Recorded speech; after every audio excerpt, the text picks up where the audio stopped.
New hope for the release of 3 UCLA basketball players accused of shoplifting in China. The White House confirms President Trump personally went to bat for them during his recent visit to China. And CBS 2's Randy Paige is live at Loyola Law School, where he spoke to an expert in international law. Randy.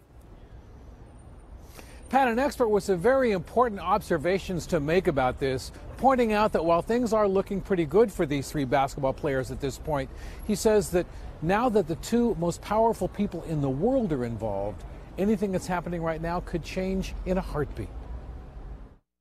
They become pawns in a bigger game. Consider the timing. President Donald Trump began his 2-day state visit to Beijing the day after 3 UCLA freshmen were accused of shoplifting in China. Today, the White House confirms President Trump took the opportunity to ask China's President Xi Jinping to step in and help the college basketball players. Loyola professor of international law Cesare Romano says there's a good chance the Chinese will strike a conciliatory tone and let LiAngelo Ball, Cody Riley, and Jalen Hill return home with a slap on the wrist. But in the high-stakes game of international diplomacy, he says, nothing is certain. Depends on how the Trump and Xi are going to play the hand. There is a risk that things might take a wrong turn for them if, for whatever reason, Xi comes under domestic pressure to make an example out of these 3 kids and to send a strong message to the United States. You cannot boss us around.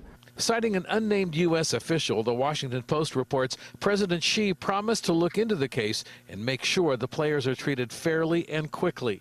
And the Post reports Chief of Staff John Kelly has been in touch with the boys' families and is in contact with Chinese authorities. The unnamed official told the Post the charges against the players have been reduced and the case is moving forward toward a resolution. As long as people stay cool about this and everything is brought down to size, it will not be a major affair. But if it becomes a point where that attracts hysteria or nationalistic on both sides, then has a potential for souring the relations. And they're going to be between. And no comment from UCLA today, although the team is back here in LA. Practice was canceled today. Meantime, the 3 players are out on bail. They are in China in their hotel, and they need to stay there until this matter is resolved.